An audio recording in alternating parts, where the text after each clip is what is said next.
Eu teria que me acostumar à minha nova realidade.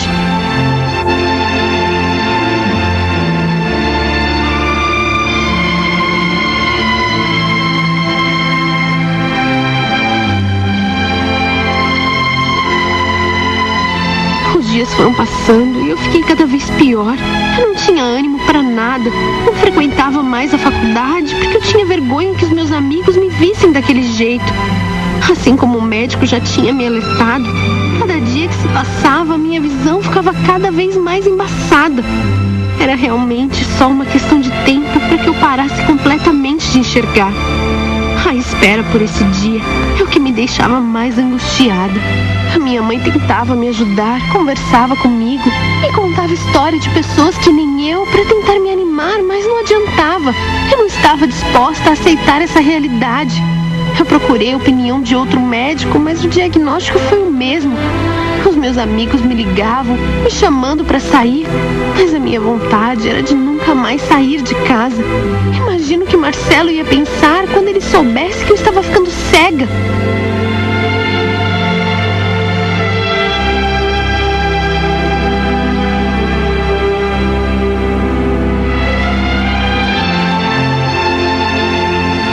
Podia mais faltar na faculdade. Eu já estava quase repetindo por causa de faltas. Como era a última semana e eu ainda enxergava alguns vultos, resolvi ir só para não repetir.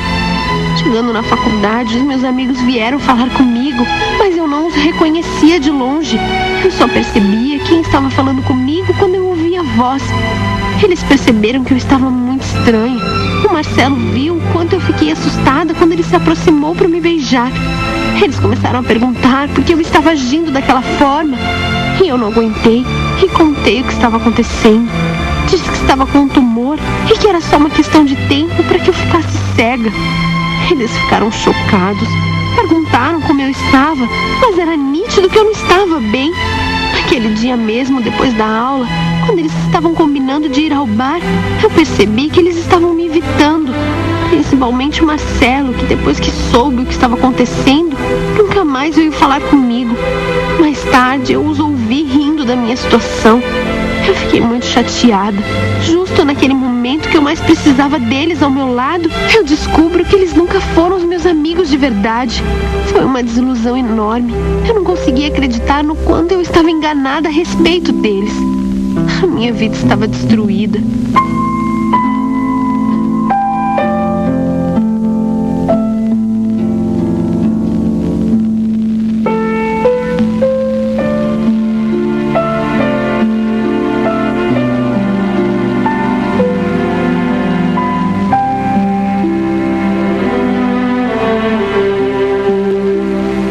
Depois de algumas semanas, finalmente, o pior aconteceu.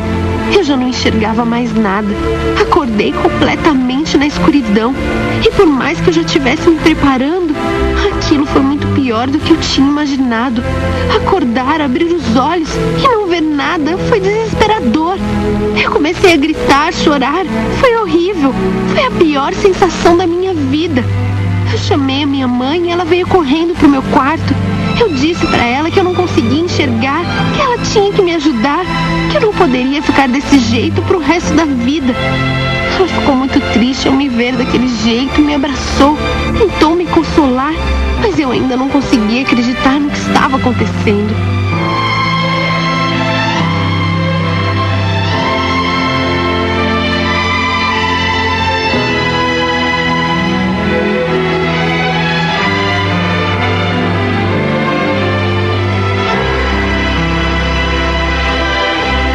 Dias se passaram e eu não me acostumava a fazer as coisas sem enxergar.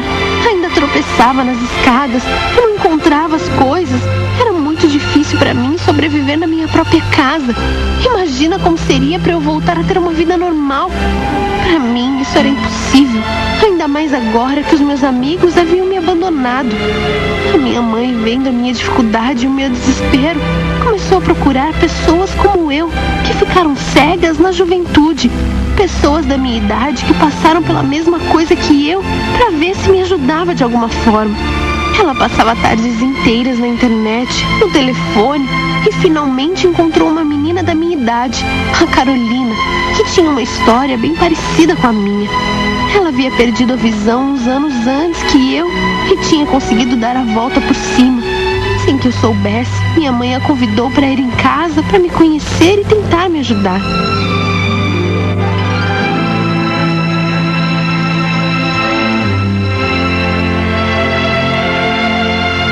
Quando a Carol foi em casa para me conhecer, eu não acreditava que minha mãe pudesse ter feito aquilo comigo.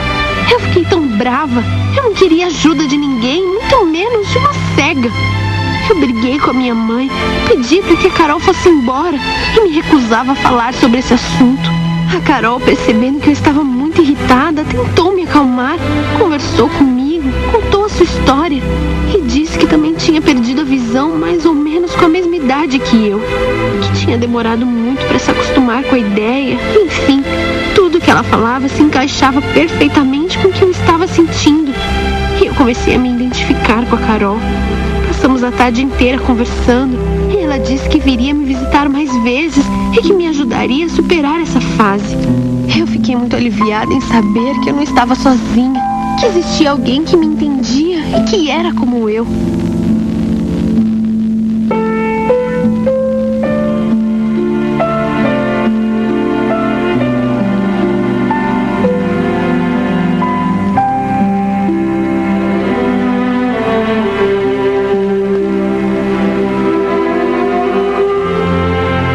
Conforme as semanas foram passando, a minha mãe me ajudava a achar as coisas da casa para que eu não dependesse somente dela. Eu contava os passos para chegar nos cômodos da casa, arrumei o meu armário de uma forma que eu sabia onde eu iria encontrar as coisas que eu precisava. Aprendi a confiar mais no meu tato e na minha audição. Eu estava me sentindo mais confiante, mas ainda era muito difícil me acostumar a viver sem enxergar.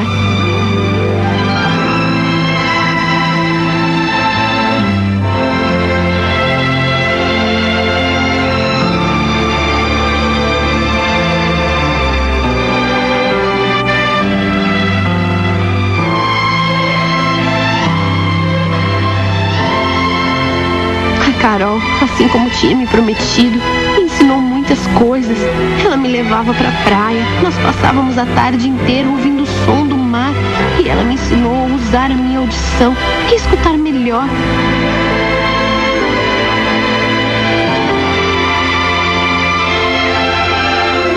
Nós conversamos muito e eu falava para ela que eu sentia falta de ler e ela me ensinou a ler em braille. Foi só uma questão de tempo e prática para que eu já estivesse lendo perfeitamente.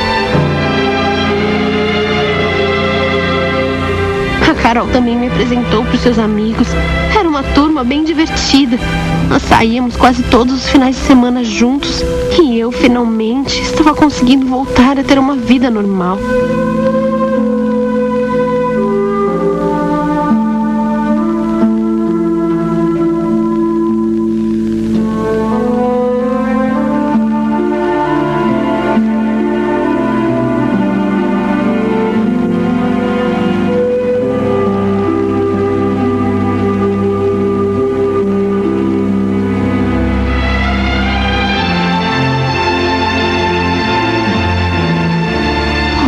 Eu levo a minha vida.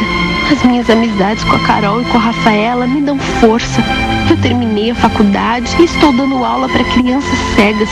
É muito bom poder passar para as crianças as coisas que eu aprendi. Já faz alguns meses que eu comecei a namorar o irmão da Rafaela e estamos até pensando em nos casar. Eu sou muito grata à minha mãe por tudo que ela fez por mim e acho que se não fosse por ela, talvez eu não tivesse conseguido reconstruir a minha vida. Agora eu sei que com determinação e o apoio daqueles que realmente nos amam, somos capazes de vencer qualquer obstáculo, por pior que eles possam parecer.